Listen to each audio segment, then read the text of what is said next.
Hugh Tiwari तय वक्त पर पहुंचे। उनके साथ दो बॉडीगार्ड थे। कमरे का दरवाजा आधा खुला था, जैसे किसी ने जानबूझकर उनका इंतजार किया हो। ईशान ने उन्हें आते देखा तो तुरंत उठकर हाथ जोड़ दिए। नमस्ते, अंकल तिवारी। ह्यूग ने उसकी तरफ देखा तक नहीं, सीधे जाकर सोफे पर बैठ गए। बॉडीगार्ड ने तुरंत उन्हें सिगार दिया और सुलगा दिया। ईशान के लिए माहौल भारी था, लेकिन उसने खुद को शांत रखने की कोशिश की। ह्यूग ने सिगार का कश लिया और पूछा, पता था कि मैं आ रहा हूं? नहीं अंकल, बस आपकी गाड़ी खिड़की से दिख गई थी, ईशान ने कहा। ह्यूग हल्के से हंसे और उठकर ईशान के सामने आ खड़े हुए। फिर अचानक पूछा, तुझे क्या लगता है, तू मेरी बेटी के लायक है? ईशान कुछ बोल ही नहीं पाया। उनका सवाल सीधे दिल पर चोट जैसा था। सच ये था कि अभी तो वो एकता तिवारी के सामने कहीं नहीं ठहरता। दर्जा, हैसियत, सब कुछ अलग दुनिया का था। ह्यूग ने सिर हिलाया। लगता है एकता ने तुझमें बहुत उम्मीद लगा ली है। ईशान ने गहरी सांस ली। अंकल, मुझे पता है कि आज मैं कुछ भी नहीं हूं, लेकिन बस 1 साल का समय दे दीजिए। मैं खुद को लायक साबित कर दूंगा। 1 साल? ह्यूग की आंखें सिकुड़ गईं। मैं तुझे 1 साल क्यों दूं? तुझमें ऐसा क्या है? उन्होंने तीखे लहजे में पूछा। ईशान ने उनकी आंखों में देखते हुए साफ कहा, क्योंकि मैं इंतजार के लायक हूं। ह्यूग जोर से हंस पड़े। लड़के, तू रिवर सिटी में रहकर खुद को हीरो समझने लगा है? बाहर की दुनिया देखी है कभी? ईशान ने दांत भींचते हुए कहा, अंकल, इंसान समय के साथ बदल सकता है। आज मैं छोटा हूं, पर कल क्या होगा कोई नहीं जानता। ये सुनकर ह्यूग रुक गए। फिर बोले, मुझे तेरे बारे में सब पता है। अभी तेरी पूरी ताकत सिर्फ तेरी मार्शल आर्ट है, बस। ईशान ने चुपचाप सिर हिलाया। वो जानते थे ये सच है। ह्यूग ने नाक सिकोड़ी। मेरे सामने तेरी मार्शल आर्ट शून्य है। मेरे पास खड़े किसी भी आदमी से तू 2 मिनट नहीं टिकेगा। इतना कहते ही उनका बॉडीगार्ड आगे आया। मेरा नाम कैटो कैन है, यान साहब का निजी बॉडीगार्ड, उसने ठंडे लहजे में कहा। फिर उंगली से ईशान को इशारा किया, आकर लड़। ईशान वहीं खड़ा रहा। उसे पता था यह मुकाबला बराबरी का नहीं था। ह्यूग ने मजाक उड़ाया, हाथ उठाने की भी हिम्मत नहीं है। ये सुनते ही ईशान की मुट्ठी कस गई। उसकी आंखों में आग भड़क उठी। कैटो ने हल्की हंसी के साथ कहा, जो ताकत है दिखा दे, देखते हैं क्या कर सकता है। ईशान ने गहरी सांस ली। पहले से माफी, इतना बोलकर वो आगे बढ़ा। ह्यूग ने कैटो को हिदायत दी, संभल कर। अगर ये घायल हो गया और एकता को पता चला तो वो जिंदगी भर मुझसे नफरत करेगी। कैटो ने सिर हिलाया, जी यान साहब। फिर उसने ईशान को इशारा किया, आओ। ईशान दहाड़ा और पूरी ताकत से पहला मुक्का चलाया। मुक्के की रफ्तार से हवा फटने की आवाज आई, लेकिन कैटो ने सिर्फ हल्का सा सिर घुमाया और वार बच गया। मुक्का सीधा हवा में निकल गया। ईशान दंग रह गया। कैसे? कैटो ने फिर बुलाया, फिर से। ईशान ने फिर हमला किया। इस बार तेजी से, मुक्के, लातें, उसने सब झोंक दिया, लेकिन नतीजा वही। एक भी वार कैटो को छू तक नहीं पाया। ईशान खुद हाँफने लगा, जबकि कैटो ऐसे खड़ा था जैसे कोई हलचल ही ना हुई हो। बस इतना? कैटो ने ताना मारा। ह्यूग ने भी कहा, राजधानी में तेरे जैसे सैकड़ों हैं। तेरी ये कला किसी काम की नहीं। वहां के नौजवान तुझसे 1000 गुना बेहतर हैं। ईशान के लिए ये सब अपमान जैसा था। वो दहाड़ा। फिर से। तीसरा हमला भी बेकार गया। कैटो हाथ पीछे बांधे सिर्फ बचता रहा, जैसे खेल रहा हो। ईशान बुरी तरह थक चुका था। उसे खुद यकीन नहीं हो रहा था कि इतना बड़ा फर्क है। कैटो बोला, इतनी औकात में मिस एकता को इंतजार करवाएगा? छोड़ दे ये सपना। मिस एकता किसी लायक इंसान की हकदार है। बस। ईशान की सहन शक्ति यहीं खत्म हुई। मुंह बंद कर। ईशान की दहाड़ पूरे कमरे में गूंज उठी। उसकी ताकत एकदम चरम पर पहुंच गई, जैसे अंदर कुछ फट रहा हो। और फिर धड़ाम, उसका मुक्का सीधा कैटो के गाल पर लगा। कैटो बच भी नहीं पाया। कैटो 2 कदम पीछे डगमगाया, चेहरे पर साफ गुस्सा और हैरानी। ह्यूग की आंखों में पहली बार थोड़ी चमक आई, जैसे वो प्रभावित हो गए हों। ईशान दूर खड़ा हाँफ रहा था, लेकिन उसके होंठों पर हल्की मुस्कान थी।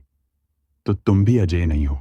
हे 2 दिसंबर 2:54 अपराह्न। क्वरब्दुल 0। कार्तिक कैन का चेहरा गुस्से से कड़ा हो गया था। उसने मुंह पर लगे खून को पोंछा और ईशान शर्मा को बेहद ठंडी नजरों से घूरते हुए बोला, तुझ जैसे कचरे से मार खाना, ये तो मेरे लिए भी शर्म की बात है। वो एक पल के लिए रुका, फिर जोर से चिल्लाया, अब तेरी किस्मत खत्म। बात पूरी होते ही कार्तिक कैन बिजली की रफ्तार से ईशान की तरफ झपटा। ईशान को कुछ समझ आता उससे पहले उसका मुक्का सीधे ईशान के पेट में लगा। धड़ाम! ईशान को लगा जैसे पेट के अंदर सब कुछ टूट गया हो। दर्द इतना जबरदस्त था कि वो खून की उल्टी करते हुए जमीन पर गिर पड़ा। आ आ दर्द से वो चीख भी नहीं पा रहा था। कार्तिक कैन ने उसे देखकर हंसी उड़ाते हुए कहा, मैंने कहा था ना, तेरी औकात नहीं है एकता तिवारी के बारे में सोचने की। फिर वह ह्यूग तिवारी की तरफ मुड़ा। यान साहब, ये लड़का खत्म। ह्यूग तिवारी ने जमीन पर पड़े ईशान को देखा, फिर शांत आवाज में बोले, चलो। कार्तिक और दूसरा गार्ड मुड़कर जाने लगे ही थे कि पीछे से आवाज आई, रुको। वे दोनों चौंक कर पलटे। ईशान फिर खड़ा था। शरीर कांप रहा था, चेहरा खून से भरा था, पर वो खड़ा था, साफ, मजबूती से। ईशान ने खून पोंछा और बोला, अभी खत्म नहीं हुआ। कार्तिक कैन का गुस्सा बढ़ गया। और मार खानी है? ईशान दहाड़ा, तेरी। वह कूद कर हमला करता है, पर कार्तिक एक पल में बचकर उसके गले को पकड़ लेता है और घुटना उसके पेट में दे मारता है। पटाक! यह वार पहले से भी ज्यादा जबरदस्त था। ईशान फिर जमीन पर जा गिरा, दर्द से तड़पता हुआ। कार्तिक ने झुंझलाकर कहा, यान साहब, अब सच में चलते हैं। ह्यूग जाने लगे, तभी ईशान फिर उठ गया, दीवार पकड़े, खून बहता हुआ, पर फिर खड़ा। वह चिल्लाया, अभी खत्म नहीं हुआ, मैं नहीं हारा। इस बार कार्तिक सच में भड़क गया। मरना चाहता है क्या? वह धीरे धीरे कदम बढ़ाता हुआ ईशान के सामने आया। ईशान ने टूटी हुई आवाज में हंसकर कहा, मैं नहीं हारा, तू मर। वह फिर मुक्का चलाता है और कार्तिक के गाल पर सीधा पड़ता है। धड़ाम! कार्तिक पीछे हटता है, गुस्से से फटने को। वह जोर से लात मारता है। ईशान फिर दूर जाकर गिरता है, पर वो फिर खड़ा होता है। फिर जितनी बार गिरता है उतनी बार उठता है। कार्तिक का डर असली था। डर ईशान की ताकत का नहीं, डर इस चीज का कि ये लड़का गिरता ही नहीं।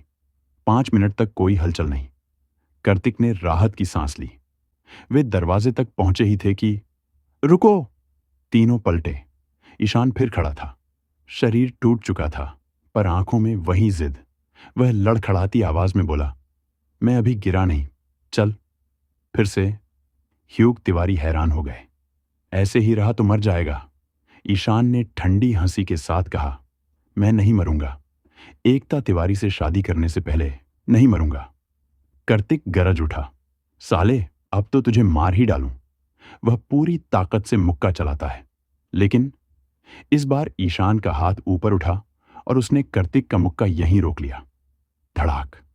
कार्तिक की आंखें फैल गईं। ह्यूग तिवारी भी स्तब्ध रह गए। ये कैसे संभव था? ईशान ने सिर उठाया, चेहरे पर खून और आंखों में आग, और हंसते हुए बोला, तू मुझे मारना चाहता है? उसने दहाड़ते हुए कहा, मैंने कहा था एकता तिवारी से शादी करने से पहले नहीं मरूंगा। और उसका मुक्का कार्तिक के गाल पर फिर पड़ा। धड़ाम! धड़ाम! ईशान का वो एक मुक्का कार्तिक कैन को ऐसे उड़ा ले गया जैसे कोई खिलौना हो। वो सीधा दीवार से जा टकराया और दीवार पर दरारें फैल गईं। ईशान शर्मा का पूरा शरीर खून से भरा हुआ था। चेहरा भी पहचान में मुश्किल से आ रहा था, लेकिन उसके होठों पर हल्की सी डरावनी मुस्कान थी, मानो वो दर्द में भी हार मानने वाला नहीं। हे, हे! ईशान लड़खड़ाया, जैसे अभी गिर जाएगा। कार्तिक कैन गुस्से से उठकर बोला, तू मरना चाहता है क्या? ह्यूग तिवारी ने ईशान को ठंडी नजरों से देखते हुए कहा, लड़के, अगर तू अभी हार मान ले तो सब खत्म। इतनी जिद क्यों कर रहा है? ईशान ने खुद को संभाला और बोलने की कोशिश की, ह्यूग अंकल तिवारी, अगर आप मानते नहीं तो मार ही डालिए मुझे।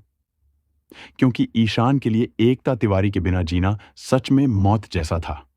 ये सुनकर ह्यूग तिवारी हैरान रह गए। उन्होंने धीरे से ताली बजाई और हल्के से मुस्कुराए। उसी पल कार्तिक कैन फिर हमला करने दौड़ा और एक जोरदार मुक्का ईशान को मारा। ईशान दूर जाकर गिरा। ये वार पहले के मुकाबले बहुत ज्यादा भारी था। कार्तिक को यकीन था कि इस बार ईशान उठ नहीं पाएगा। अब खत्म, कार्तिक ने कहा। ह्यूग तिवारी ने हाथ हिलाकर कहा, चलते हैं। लेकिन तभी ईशान के मुंह से हल्की सी कराह निकली। सबने देखा, वो फिर उठने की कोशिश कर रहा था। 1 बार, 2 बार, 3 बार, 9 बार तक वो बार बार उठा और गिरता रहा। किसी और का तो अब तक दम ही निकल जाता, लेकिन ईशान मानो हार मानने से इनकार कर रहा था। वो 10वीं बार फिर उठने की कोशिश कर रहा था। ह्यूग तिवारी पहली बार सच में हैरान दिखे। वे आगे बढ़कर ईशान के सामने खड़े हुए। तू ईशान शर्मा है ना? ह्यूग ने धीमी आवाज में कहा। मैं तुझे 1 साल देता हूं, बस 1 साल। 1 साल बाद अगर तू मेरी उम्मीद पर नहीं उतरा तो चाहे तू मर ही क्यों न जाए, मैं कभी हां नहीं कहूंगा। ये सुनते ही दोनों बॉडीगार्ड चौंक गए। ह्यूग तिवारी मान गए। ह्यूग ने उन्हें शांत रहने का इशारा किया और अब ईशान के पास उठने की ताकत नहीं थी। वो वहीं बेहोश सा गिर पड़ा, लेकिन उसके होंठों से धीरे से निकला, अंकल तिवारी, शुक्रिया। ह्यूग तिवारी कुछ नहीं बोले और बाहर चले गए। उधर होटल में एकता तिवारी अचानक नींद से उठ गईं। उन्हें बेचैनी हो रही थी। जब देखा कि ह्यूग तिवारी कमरे में नहीं है, तो उनके मन में और डर बढ़ गया। कुछ देर बाद ह्यूग तिवारी वापस आए। लाइट भी नहीं जली थी कि एकता ने नाराज आवाज में पूछा, कहाँ गए थे? ह्यूग थोड़ा घबरा गए। एकता, तू अभी तक सोई नहीं? ईशान शर्मा से मिलने गए थे ना? एकता की आवाज तेज हो गई। ह्यूग ने कड़वी मुस्कान दी। बेटी के सामने वो हमेशा बेबस हो जाते थे। एकता, मैं कसम खाता हूं, ईशान को कुछ नहीं हुआ, उन्होंने मासूमियत से हाथ उठाकर कहा। एकता ने उन्हें देर तक घूरा, जैसे सच पकड़ना चाहती हूं। फिर बोली, पापा, मैं जो कहती हूं वो करती हूं, मजाक नहीं करती। ह्यूग ने पसीना पोंछा और बोले, हाँ हाँ, सो जा अब। जब एकता चली गई तो ह्यूग ने राहत की सांस ली। हाय, पता नहीं ईशान ने एकता को कैसे पटाया, वो धीरे से बोले। कार्तिक कैन बोला, यान साहब, क्या आप सच में एकता की शादी ईशान शर्मा से करवाना चाहते हैं? ह्यूग तिवारी हंसे, अरे मैंने हाँ कब कहा, मैंने सिर्फ 1 साल दिया है, 1 साल इंतजार कर सकता हूं। पर अगर 1 साल बाद वो सच में कुछ कर गया तो? कार्तिक ने पूछा। ह्यूग तिवारी ने उसकी तरफ देखा।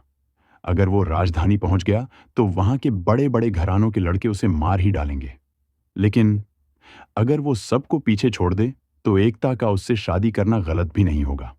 कार्तिक ने ठंडी हंसी हंसी। 0 से शुरू करने वाला ईशान उन बड़े खानदानों के लड़कों को कैसे हरा देगा?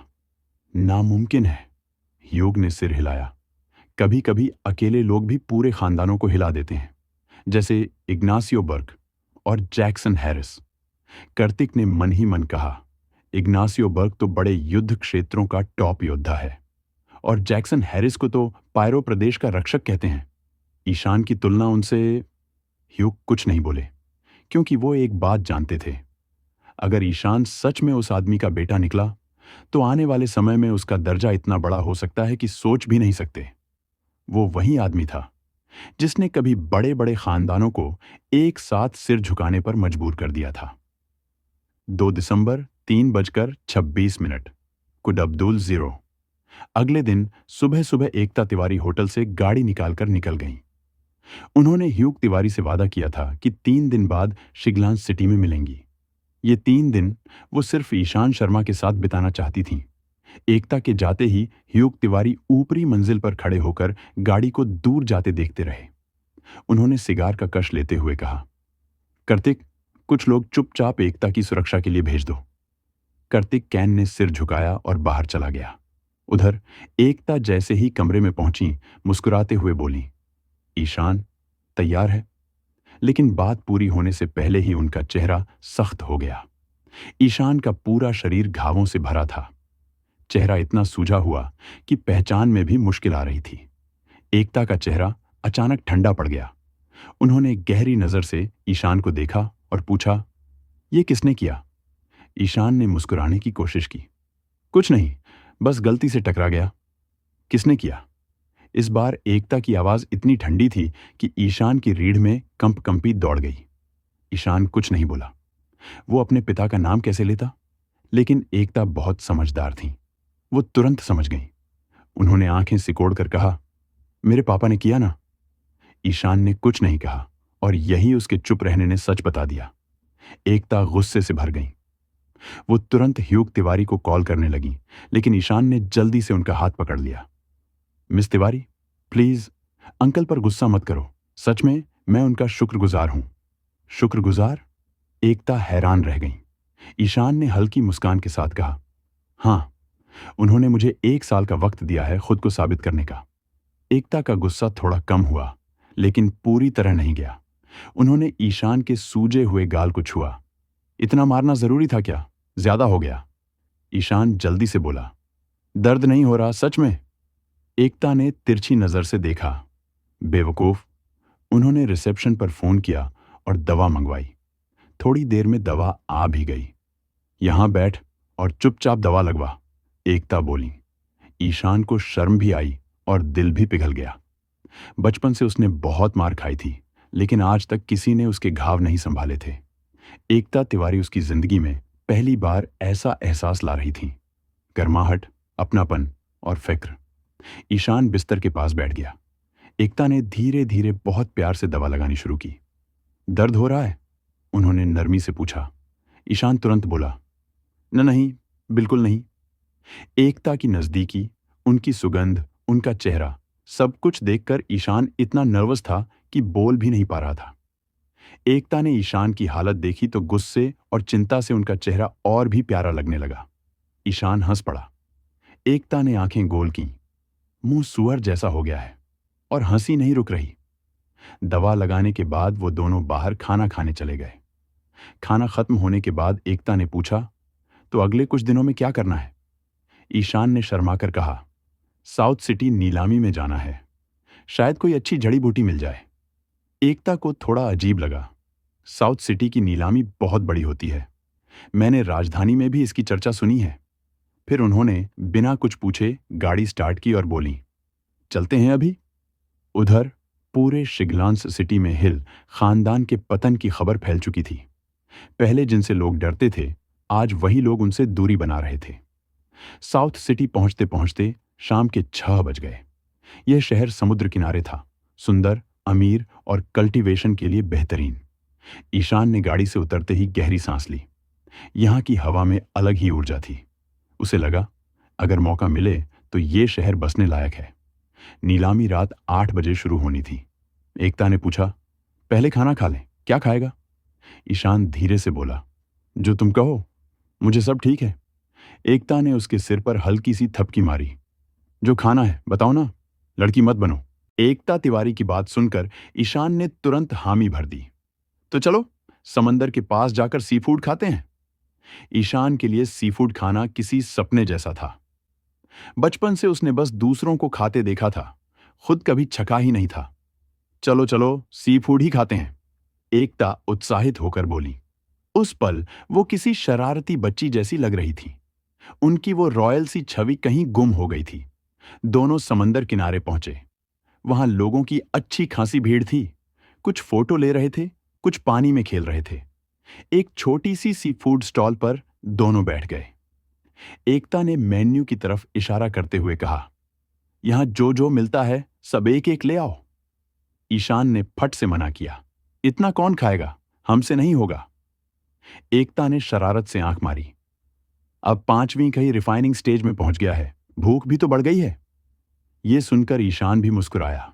सच में अब उसकी भूख पहले से कहीं ज्यादा थी। कुछ ही देर में उनकी टेबल पर कई तरह के सी फूड रख दिए गए। केकड़े, झींगे, सीपियां। साधारण खाना था, पर ईशान को यह सब किसी दावत जैसा लग रहा था। खाते खाते एकता ने अचानक पूछा, कल रात कार्तिक कैन से लड़ाई हुई थी ना? ईशान ने सिर हिलाया।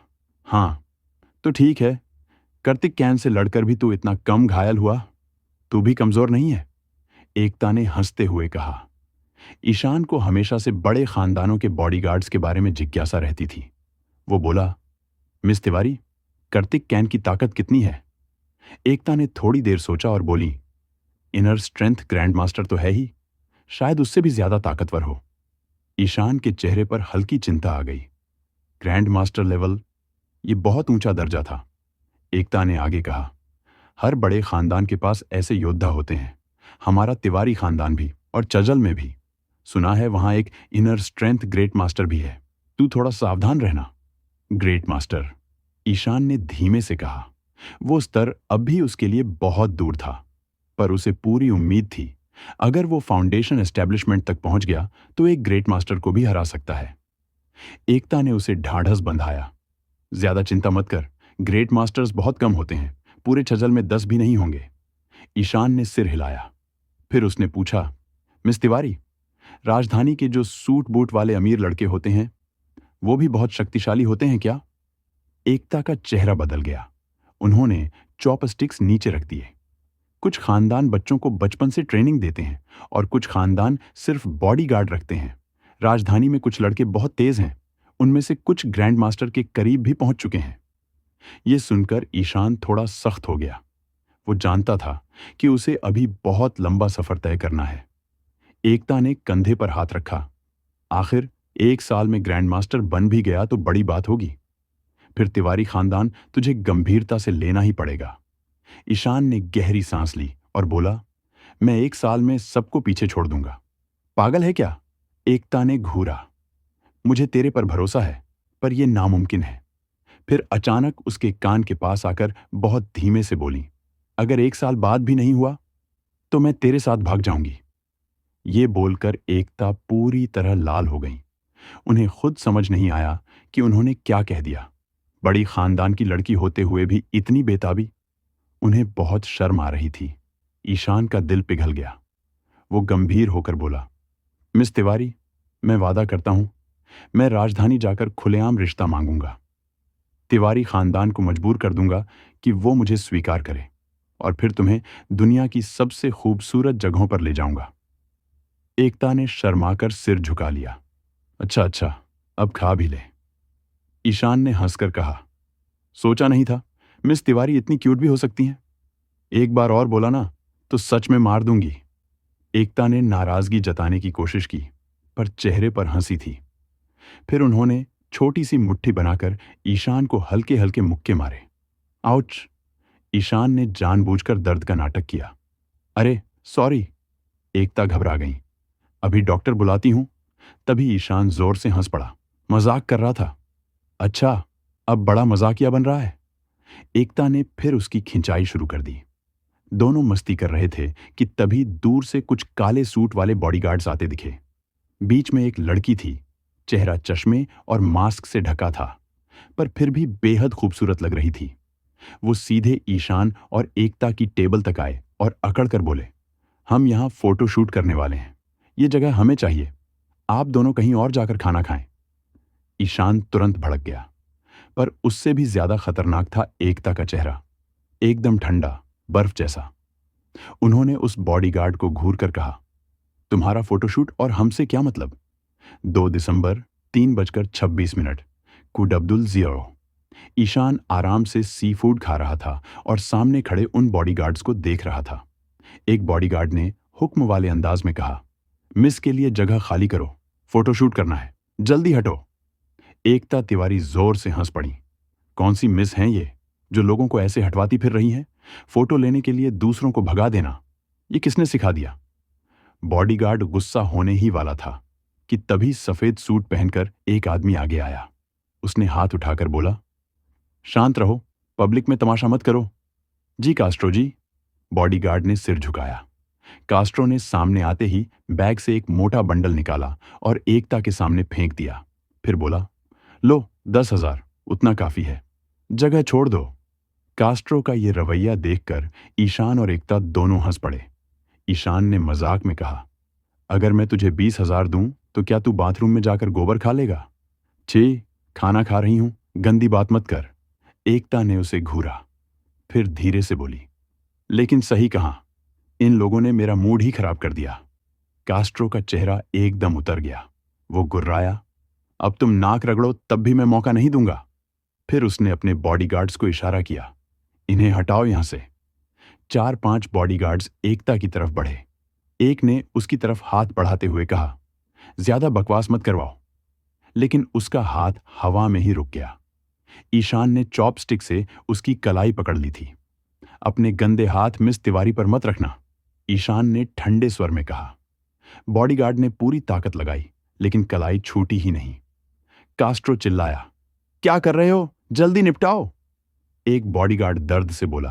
कहा, कास्ट्रो जी, मेरी कलाई हिल ही नहीं रही। इस पर कास्ट्रो ने 7-8 और लोगों को इशारा किया। सब एक साथ जाओ। सब ईशान पर टूट पड़े, लेकिन ईशान तो जैसे हवा में नाच रहा था, आराम से इधर उधर होता और एक एक करके सबको गिरा देता। सिर्फ 2 मिनट में सारे बॉडीगार्ड्स जमीन पर पड़े कराह रहे थे। कास्ट्रो स्तब्ध होकर सब देखता रहा। ईशान ने उसकी तरफ देखे बिना कहा, अब हट जाओ, हमारा खाना खराब मत करो। कास्ट्रो दांत पीसते हुए बोला, देख लेना तुम। और वो उस लड़की के पास जाकर कुछ बोलकर वहां से निकल गया। एकता ने धीरे से कहा, सच में कुछ लोग बहुत घमंडी होते हैं। ईशान ने कंधे उचकाए। पैसा आते ही इन्हें लगता है कि सारी दुनिया इन्हें सलामी दे। छोड़ो, चलो खाना खत्म करो, नीलामी शुरू होने वाली है। हाँ चलो। दोनों गाड़ी में बैठे और नीलामी की तरफ निकल पड़े। साउथ सिटी ऑक्शन इतनी बड़ी थी कि बाहर पार्किंग में लग्जरी गाड़ियों की लाइन लगी हुई थी। एकता भी ये देखकर प्रभावित हुई। राजधानी में रहकर भी उसने इस नीलामी का नाम सुना था। ईशान ने धीरे से कहा, आज तो बहुत भीड़ है, अंदर जाना मुश्किल होगा। एकता ने मुस्कुराते हुए कहा, सोचना बंद कर, चलो। दोनों दरवाजे तक पहुंचे। वहां 2 सिक्योरिटी गार्ड्स खड़े थे। ईशान ने दूर से ही महसूस कर लिया, दोनों इनर स्ट्रेंथ एक्सपर्ट थे। सिर्फ सिक्योरिटी में ऐसे लोग रखना ही दिखाता था कि ये ऑक्शन कितने बड़े लोग अटेंड करते होंगे। जैसे ही दोनों ने अंदर जाने की कोशिश की, गार्ड्स ने रोक दिया। एक गार्ड बोला, एंट्री के लिए एसेट चेक होता है, 10 अरब से कम वाले अंदर नहीं जा सकते। 10 अरब? ईशान चौंक गया, लेकिन उसे याद था लियोनार्ड शुक्ला की ब्लैक कार्ड उसके पास है, उससे काम हो जाएगा। तभी पीछे से वहीं चुभती हुई आवाज आई, अगर पैसे नहीं हैं तो रास्ता मत रोको, वापस जाओ अपनी ठेले वाली दुनिया में। ईशान ने पलटकर देखा, कास्ट्रो, वही जो समंदर किनारे तमाशा कर रहा था। कास्ट्रो हंसते हुए बोला, जानते भी हो ये जगह क्या है? यहां बड़े लोग आते हैं, तुम जैसे ठेले वाले क्या कर रहे हो यहां? ईशान गुस्से में बोला, दिमाग खराब है क्या तेरा? लेकिन कास्ट्रो ने उसे पूरी तरह अनदेखा कर दिया। वो एकता की तरफ देखकर मुस्कुराया और बोला, मिस, आप इतनी सुंदर हो, ये लड़का आपके लायक नहीं है। ठेले पर खाना खाते हो क्या? एकता ने बालों को पीछे करते हुए हल्की मुस्कान दी और बोली, ठेले पर खाने में क्या दिक्कत है? कम से कम हम बाथरूम में गोबर तो नहीं खाते, जैसे तुम। एकता तिवारी की बात सुनकर ईशान के मुंह से तो पानी ही निकलने वाला था। दरवाजे पर खड़े सिक्योरिटी गार्ड भी अपनी हंसी रोक नहीं पा रहे थे। कास्ट्रो का चेहरा ठंडा पड़ गया। उसने गहरी सांस ली और गुस्सा दबाकर बोला, तेरी खूबसूरती के सम्मान में तुझसे उलझ नहीं रहा हूं। वो थोड़ा रुका, फिर मुस्कुराकर बोला, अंदर जाना चाहती हो? चलो मेरे साथ, मैं ले चलता हूं। एकता ने ऐसे रिएक्ट किया जैसे उसे यकीन ही ना हो। सच में? तू अंदर जा सकता है? कास्ट्रो ने सीना फुलाते हुए कहा, 10 अरब की बात है, मेरे लिए तो बच्चों का खेल। एकता ने बस अच्छा कहकर सिर हिला दिया, फिर मोबाइल निकाला, किसी को फोन किया और बोली, यहां दरवाजे पर एक कास्ट्रो नाम का आदमी खड़ा है, इसे अंदर मत जाने देना। फिर उसने फोन काट दिया। कास्ट्रो की तरफ देखकर वह मुस्कुराई, अब तू अंदर नहीं जा पाएगा। कास्ट्रो ने हंसते हुए कहा, सुंदरी, मजाक कर रही हो या बहुत टीवी देख लिया? उसी समय सिक्योरिटी वाले का फोन बजा। उसने फोन उठाया। जी जी, समझ गया, अभी करता हूं। फोन रखते ही वह दौड़कर ईशान और एकता के पास आया और झुककर बोला, सर, मैडम, मालिक का ऑर्डर है, आपके एसेट चेक करने की कोई जरूरत नहीं, कृपया अंदर आइए। एकता ने आंख झपकाई और दूर खड़े कास्ट्रो को देखकर कहा, हम अंदर इंतजार करेंगे। कास्ट्रो गुस्से में नाक सिकोड़ते हुए दरवाजे की तरफ बढ़ा, लेकिन जैसे ही पहुंचा, दोनों गार्ड्स ने उसे रोक लिया। कास्ट्रो चिल्लाया, क्या कर रहे हो? रास्ता हटाओ। गार्ड ने बेहद सीधी आवाज में कहा, माफ कीजिए, ऊपर से हुक्म है, आपको अंदर जाने की इजाजत नहीं। कास्ट्रो का चेहरा लाल पड़ गया। मैं तुम्हारे मालिक का दोस्त हूं, समझे? हुक्म मालिक का ही है, गार्ड ने दोबारा कहा। कास्ट्रो वहीं का वहीं जम गया। ऑक्शन हाउस का मालिक खुद उसे रोक रहा है। ये सच में कैसे हो गया? क्या उस औरत ने क्या सच में फोन करके ये करवा दिया? ईशान और एकता अपना टोकन लेकर हॉल में चले गए। ईशान को भीड़ पसंद नहीं थी, इसलिए कोने में सीट चुनी। ईशान ने धीरे से कहा, यहां बैठेंगे तो दूर हो जाएगा ना? एकता मुस्कुराई, कहीं भी बैठो, फर्क नहीं पड़ता। ईशान चुप हो गया। करीब 10 मिनट में पूरा हॉल भर गया। हर सीट पर कोई न कोई अरबपति बैठा था। उनके कपड़े, जूते, घड़ियां सब चमक रही थीं। ईशान ने इधर उधर देखा। 10 से ज्यादा इनर स्ट्रेंथ एक्सपर्ट वहां मौजूद थे। वह मन ही मन बोला, मिस तिवारी सही कह रही थी, इतने अमीर लोगों के साथ टॉप गार्ड्स तो होंगे ही। फिर ऑक्शनियर स्टेज पर आया और हॉल बिल्कुल शांत हो गया। उसने कहा, साउथ सिटी ऑक्शन में आपका स्वागत है। हमने आपके लिए बेहतरीन आइटम तैयार किए हैं। हर किसी को कुछ न कुछ पसंद जरूर आएगा। इसके बाद नीलामी शुरू हो गई। साउथ सिटी ऑक्शन में हर तरह का सामान था, ज्वेलरी, एंटीक चीजें, लिमिटेड लग्जरी आइटम, बॉन्ड्स और वह खास जड़ी बूटी जिसका ईशान इंतजार कर रहा था। पहली चीज एक लिमिटेड एडिशन ज्वेलरी थी, 8,80,000 में बिकी। दूसरी चीज किंग राजवंश की पेंटिंग थी, 35 लाख में बिकी। ईशान को इन चीजों में दिलचस्पी नहीं थी, लेकिन दिल तेजी से धड़क रहा था। अभी तक 4 आइटम आ चुके थे, पर जड़ी बूटी नहीं। एकता ने धीरे से उसका हाथ पकड़ा और बोली, चिंता मत कर, नीलामी में जितनी देर से चीज आती है वो उतनी ही कीमती होती है। हो सकता है तेरी जड़ी बूटी फिनाले में हो। ईशान ने सिर हिलाया और बोला, आज बस कोई सस्ती मिल जाए। जड़ी बूटी असली है या नहीं, उसे खुद देखना था। कई टॉप ग्रेड जड़ी बूटियां देखने में साधारण लगती हैं। इसी बीच ऑक्शनियर ने एक हरे जेड पेंडेंट को दिखाया। जेड की क्वालिटी कमाल की थी, पूरी तरह पारदर्शी, आइस टाइप, हल्का हरा और बेहद खूबसूरत। बहुत दुर्लभ चीज, ऑक्शनियर बोला। ये एक कंसाइनर की तरफ से आया है, नेचुरल आइस टाइप जेड। शुरुआती बोली 60 लाख, कम से कम 5 लाख की बढ़ोतरी। जेड देखते ही ईशान ने बिना सोचे नंबर उठा लिया और बोला, 65 लाख। एकता चौंक गई, तुझे जेड पसंद है? ईशान ने सिर खुजलाते हुए हंसकर कहा, अभी तक तुझे कोई अच्छा गिफ्ट नहीं दे पाया, सोचा ये ले लूं और तुझे पहनाऊं। एकता कुछ बोलती, उससे पहले ईशान तुरंत बोला, मना मत करना, यह मेरे दिल की निशानी है। एकता के हमेशा शांत चेहरे पर हल्की गुलाबी लाली आ गई। वह मुस्कुराई और बोली, ठीक है, पहनूंगी। असल में जेड लेने की एक और वजह थी। जेड से रिफाइनमेंट करके अच्छा प्रोटेक्टिव ताबीज बनाया जा सकता था। ईशान इसे एकता के लिए बनाना चाहता था। पिछली बार जो हुआ था वह खुद को आज तक कोस रहा था। वह हमेशा उसके साथ नहीं रह सकता, इसलिए यह एक तरीका था उसे सुरक्षित रखने का। 2 दिसंबर 3:42 अपराह्न, कूड अब्दुल ज़ीरो। जेड जितना अच्छा होता है, उससे बनाया गया प्रोटेक्टिव ताबीज भी उतना ही ताकतवर बनता है। ईशान जानता था कि यह जेड उसे हर हाल में चाहिए। 70 लाख, किसी ने बोली लगाई। ईशान ने तुरंत कहा, 80 लाख। फिर सामने बैठा एक जवान बोला, 90 लाख। ईशान ने उसकी तरफ देखा। जवान बहुत हैंडसम था, लेकिन चेहरा पूरी तरह ठंडा।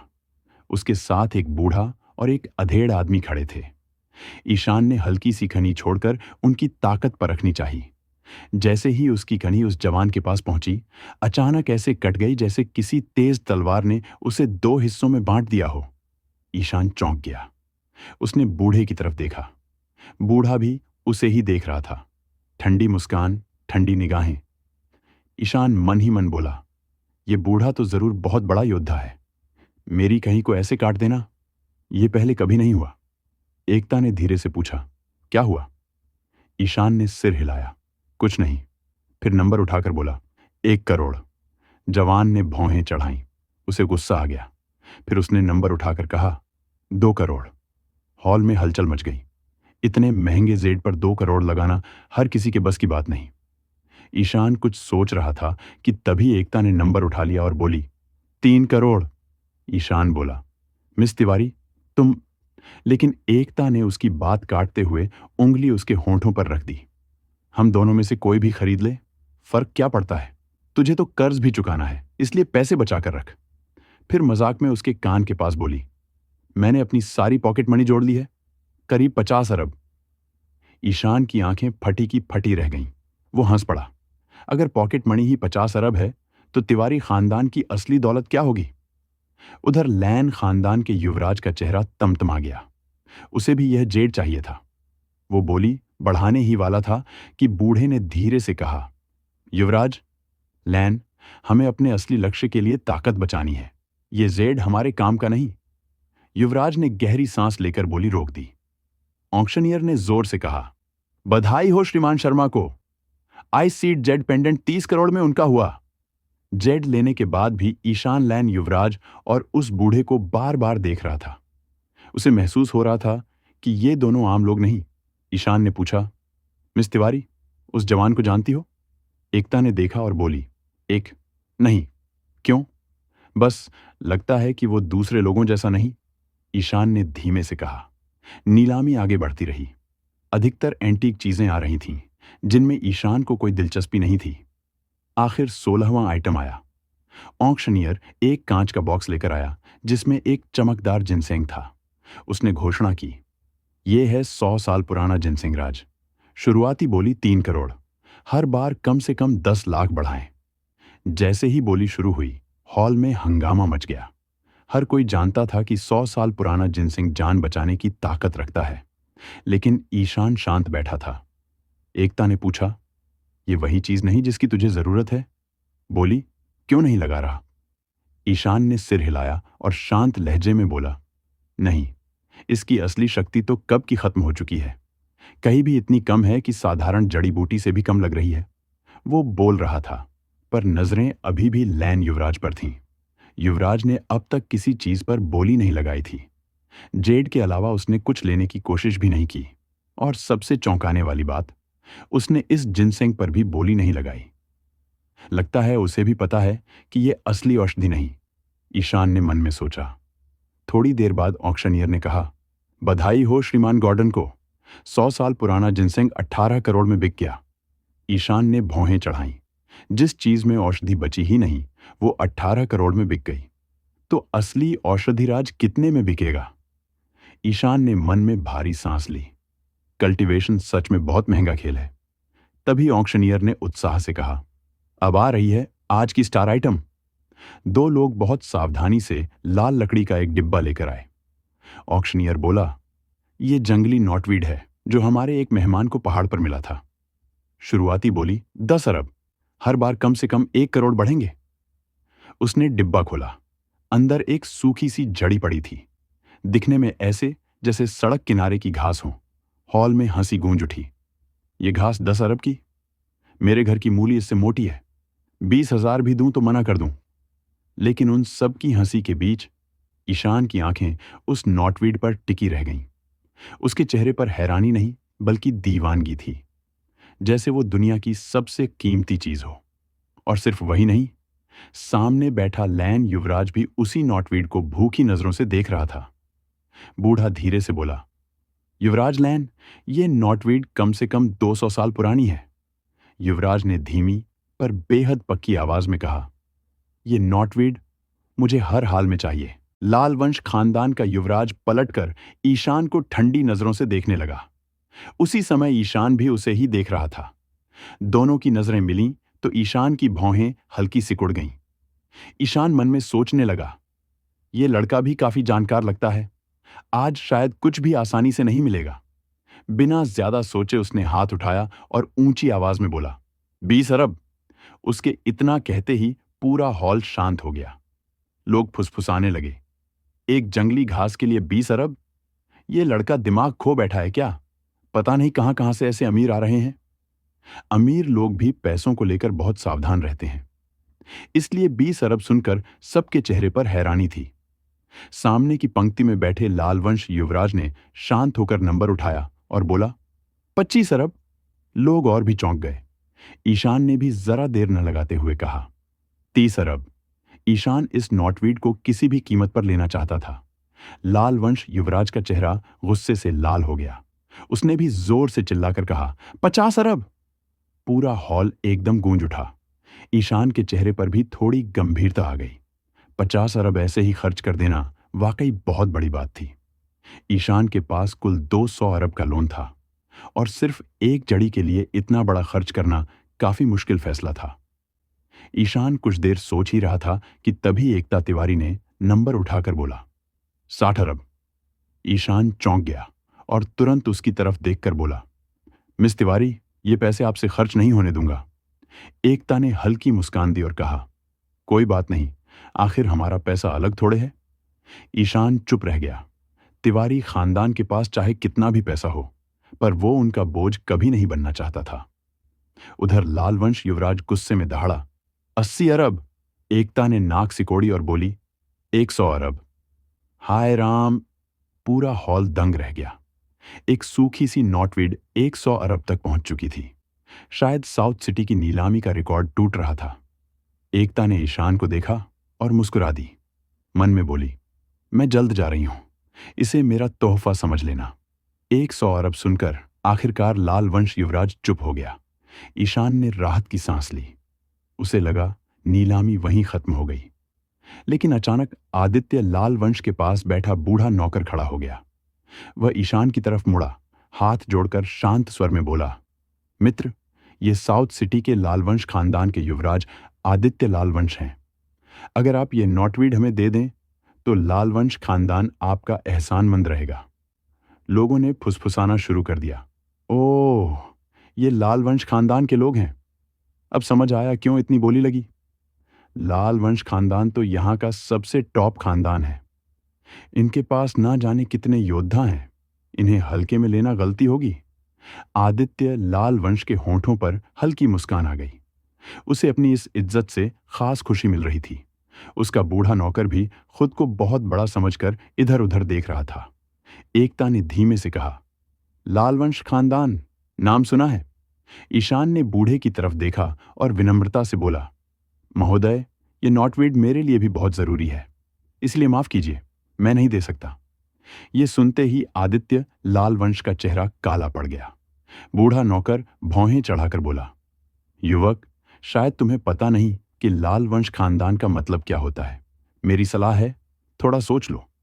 फिर गर्व से बोला, लालवंश खानदान का एहसान इस नॉटवीड से कहीं ज्यादा कीमती है। ईशान ने फिर सिर हिलाकर कहा, नीलामी में सब बराबर होते हैं, मैं ये नॉटवीड नहीं छोड़ सकता।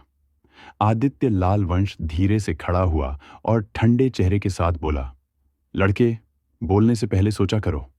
लालवंश खानदान से दुश्मनी लेना समझदारी नहीं होती। ईशान ने शांत लहजे में कहा, सलाह के लिए शुक्रिया आदित्य जी, ध्यान रखूंगा।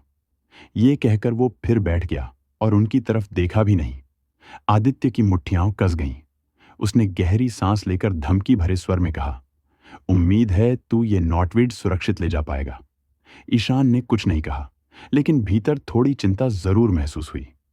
एक नौकर ही इतना ताकतवर था कि उसकी शक्ति ईशान समझ भी नहीं पाया, तो खानदान कितना मजबूत होगा। एकता ने उसे सांत्वना दी, चिंता मत करो। ईशान ने पूछा, लालवंश खानदान के बारे में तुमने सुना है? एकता ने सिर हिलाकर कहा, हाँ, उनका काफी नाम है। बहुत से योद्धा उनके अधीन हैं, गंभीर लोग हैं। पास बैठे एक अधेड़ आदमी ने कहा, युवक, बेहतर होगा कि नॉटवीड आदित्य लालवंश को दे दो, अंजाम अच्छा नहीं होगा।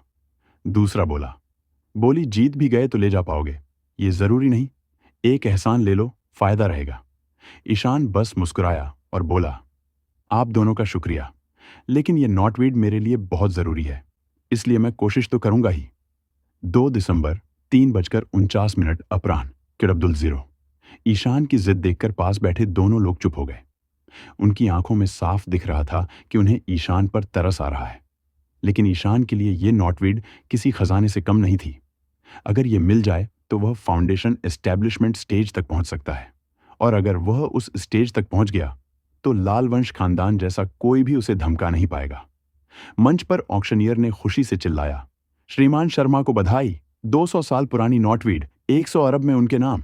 ये आज की आखिरी और सबसे बड़ी चीज थी। सौदा पक्का होते ही नीलामी बंद हो गई। लोग उठकर जाने लगे। ईशान और एकता भी उठकर बैक स्टेज की तरफ बढ़ने लगे। आदित्य लालवंश के पास से निकलते हुए वह ठंडे लहजे में बोला, लड़के, हिम्मत तो बहुत है तेरे में। साउथ सिटी में आज तक किसी ने लालवंश खानदान से टक्कर नहीं ली। ईशान ने मुस्कुराकर कहा, तो मतलब पहला काम मैंने ही कर दिया। आदित्य ने ताना मारा। मरने की जल्दी है, बाद में पछताना मत। ईशान ने ध्यान नहीं दिया और एकता के साथ बैकस्टेज चला गया। एकता ने ईशान का हाथ पकड़कर कहा, तू यहीं रुक। फिर उसने फोन निकालकर ह्यूग तिवारी को कॉल मिलाया। ह्यूग ने हंसते हुए कहा, एकता, आज मेरी याद कैसे आ गई? एकता ने सीधा कहा, पापा, जल्दी मेरे कार्ड में 100 अरब भेजो, अभी। ह्यूग चौंक गए, इतने पैसे क्यों? सब ठीक है ना? हाँ, सब ठीक है, बहुत जरूरी है, जल्दी करो, कहकर उसने कॉल काट दिया। ईशान बस उसे हैरानी से देखता रह गया। 100 अरब, जैसे वो 100 रुपए हो। 2 मिनट में ही पैसे आ गए। एकता ने मुस्कुराकर कहा, चलो। ईशान समझ नहीं पा रहा था कि क्या कहे। एकता का यह एहसान वह जिंदगी भर नहीं चुका पाएगा। प्रोसीजर पूरा करके दोनों नॉटवीड और बाकी सामान लेकर बाहर निकल आए। एकता ने हंसकर कहा, अरे, वो जेड पेंडेंट तो मेरा होना था ना? ईशान ने रहस्यमयी मुस्कान दी, अभी नहीं दे सकता, पहले इसे तैयार करना है। एकता ने सिर हिलाया, ठीक है, जल्दी करना। क्यों? बस ऐसे ही। नीलामी रोज नहीं होती थी, इसलिए आसपास ज्यादा लोग नहीं थे। जगह लगभग सुनसान और चारों तरफ जंगल था। ईशान ने गहरी सांस ली और महसूस किया कि यहां की हवा में कितनी कहीं थी। वह खुश होकर बोला, साउथ सिटी सच में कमाल है। एकता मुस्कुराती हुई उसे देख रही थी। ईशान ने मजाक में कहा, बूढ़े हो जाएं तो यहीं एक घर ले लेंगे। एकता ने हंसकर कहा, ठीक है, पर मेहनत तुझे ही करनी पड़ेगी। ईशान हंस दिया। उसी समय दूर एक दूसरी गाड़ी में आदित्य लालवंश बैठा एकता की कार को घूर रहा था। बूढ़े नौकर ने चिंता से कहा, युवराज, राजधानी का नंबर है, क्या हमें थोड़ा संभल कर? आदित्य का चेहरा ठंडा हो गया। राजधानी से होते तो क्या? अगर मैं मारकर फेंक दूंगा तो कोई खोज भी नहीं पाएगा। उसने गुस्से में सीट पर मुक्का मारा। वो नॉटवीड मुझे हर हाल में चाहिए। बूढ़ा चुप हो गया, क्योंकि वह जानता था आदित्य को कोई नहीं रोक सकता। ईशान और एकता आराम से समुद्र की हवा में ड्राइव कर रहे थे। अचानक 3 गाड़ियां आकर उनके सामने सड़क बंद कर देती हैं और पीछे से भी एक गाड़ी आकर रुक गई। ईशान ने समझ लिया, आदित्य लालवंश आ गया। वह एकता की ओर झुका और सख्त लहजे में बोला, गाड़ी में ही रहना, चाहे कुछ भी हो जाए, बाहर मत निकलना। एकता ने भरोसे से कहा, हाँ, मुझे तुझ पर पूरा भरोसा है। ईशान गाड़ी से नीचे उतरा और आगे जाकर शांत खड़ा हो गया। जल्दी ही आदित्य की गाड़ी रुकी। वह उतरा और ठंडी नजरें डालकर बोला, मैंने कहा था ना, पछताएगा। ईशान मुस्कुराया, कहां दिख रहा है पछतावा? मुझे तो नहीं दिख रहा। आदित्य चिढ़ गया, सीधी तरह नॉटवीड दे दे, फिर अपने दोनों पैर खुद तोड़ लेना, शायद मैं तुझे जिंदा छोड़ दूं। ईशान की आंखें ठंडी हो गईं। मैंने पैसे देकर खरीदी है, तुझे क्यों दूं? आदित्य गुस्से में चिल्लाया, जो चीज मुझे पसंद आ जाए वो मेरी होती है, अपनी औकात में रह। ईशान का शरीर कहीं से चमकने लगा। औकात का मतलब तुझे नहीं पता लगता, तुझे ही अपने आप को देखना चाहिए। बूढ़ा नौकर आगे बढ़ा और बोला, युवराज, क्या मैं इसे खत्म कर दूं? आदित्य ने सिगरेट जलाते हुए बिना भाव के कहा, मरना चाहता है, खत्म कर दो। बूढ़ा नौकर ईशान की तरफ आया और बोला, लड़के, सुना है तेरी थोड़ी ताकत है, पर मेरे सामने तू बच्चा है। ईशान ठंडे लहजे में बोला, बहुत बोलता है तू, जल्दी कर, मुझे नींद आ रही है। बूढ़ा जोर से हंसा, ठीक है, अब देखता हूं तेरी अकड़ कितनी देर रहती है।